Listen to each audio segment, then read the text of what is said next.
یک شعری که برای شما خونده بودم. بله.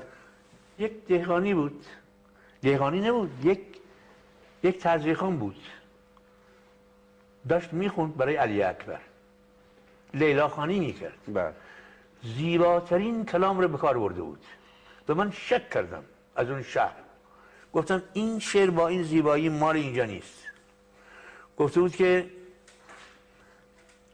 درختان سایه دارند من ندارم.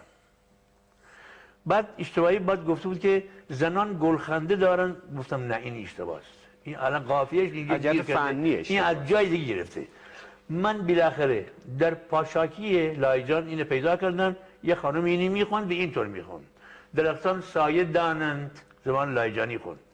مون ندانم همه همسایه دانند، مون ندانم همه پوشیدن رخت عروسی، همه گلدسته دانند، مون ندانم. وقت